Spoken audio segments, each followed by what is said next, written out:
dit, mais je vais avoir un dossier extraordinaire, énorme, un dossier scandaleux. Mais grande a été ma surprise lorsque je me suis rendu à la police de constater à travers les différents épisodes de l'enquête qui s'est déroulée qu'en réalité, la montagne avait accouché d'une souris. Pourquoi? Je vais m'efforcer de ne pas rentrer dans les faits, parce que cela nous est interdit par la loi. Mais lorsque je vous expliquerai les différentes étapes de cette procédure, vous comprendrez qu'en réalité, la place de Jérôme Bandiagui n'est pas en prison. Il aurait dû rentrer chez lui. Alors, comment a commencé cette enquête? Comment?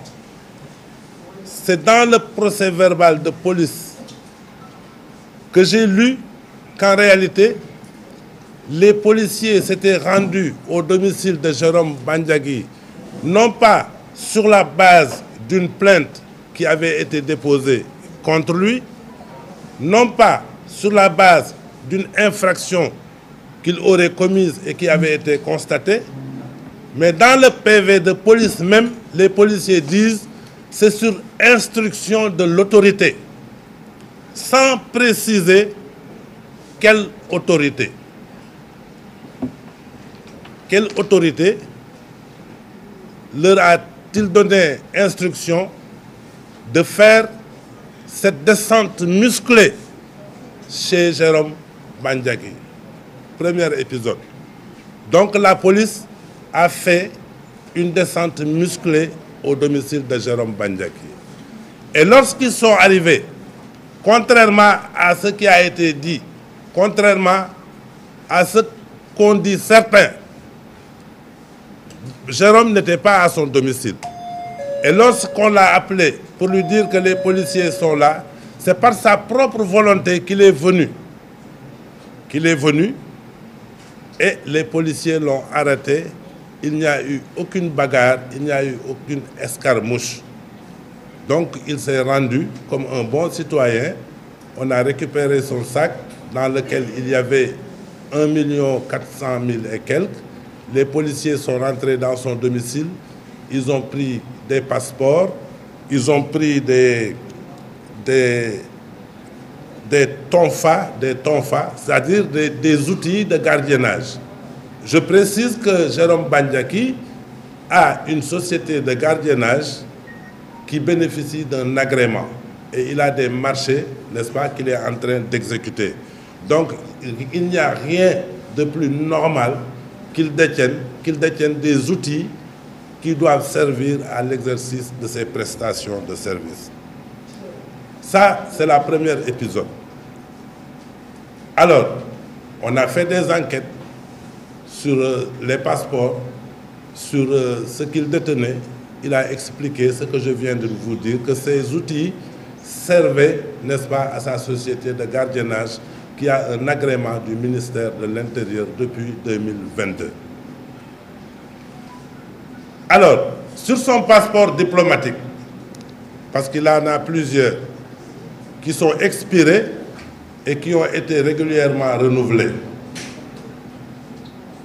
Je précise au passage que M. Bandiagui assurait la sécurité de l'ancien Premier ministre et de l'ancien président de la République du Sénégal. Donc, il faisait partie de leur sécurité privée. Et à ce titre, il avait besoin d'un passeport diplomatique pour pouvoir, au besoin, voyager avec eux. Mais là où il y a le problème, on lui a demandé pourquoi sur votre passeport diplomatique, il est écrit que vous êtes agent administratif, alors que vous n'êtes pas agent administratif. Sur ce point, il a dit qu'on m'a attribué cette qualité. Donc, normalement, si ce fait doit faire l'objet de poursuites, on doit pouvoir au moins, je ne dis pas poursuivre, au moins entendre la personne qui a inscrit sur son passeport qu'il était un agent administratif parce que ce n'est pas lui qui a inscrit sur le passeport agent administratif. Donc sur ce point, on le poursuit pour usurpation de fonction. Sur l'autre point, on lui demande pourquoi vous occupez, n'est-ce pas, un logement administratif. Il a dit que c'est à ma qualité de quelqu'un qui assurait la sécurité du Premier ministre, et ensuite du Président de la République, la sécurité privée, que la primature, le Premier ministre, n'est-ce pas, m'a attribué un logement administratif. Sur ce point, on le poursuit pour obtention d'avantages indus de la part de l'État. Alors, au cours de l'enquête, on a dit qu'il y a un monsieur qui s'appelle Ndiak Diop, si mes souvenirs sont exacts, Ndiak, qui s'est présenté spontanément et qui a dit que courant 2021, lors des événements de 2021, lesquels événements, j'y reviendrai, sont couverts par la loi d'amnistie dont je parlerai, 2021, Jérôme Bandiaki s'est rendu au domicile de Farba Senghor et lorsqu'il est venu là-bas, il est venu là-bas avec des nervis et avec des bâtons, des trucs, etc.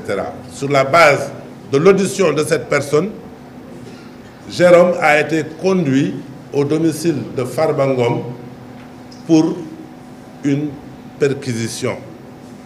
Et il ressort de l'enquête que les enquêteurs eux-mêmes, ils ont dit, n'est-ce pas, qu'ils n'ont trouvé aucun objet pouvant les intéresser, n'est-ce pas, dans l'enquête qu'ils étaient en train de faire. Auparavant, ils ont perquisitionné la maison de Jérôme Bandiaki à Mbour ou à Saly et ils ont récupéré deux armes,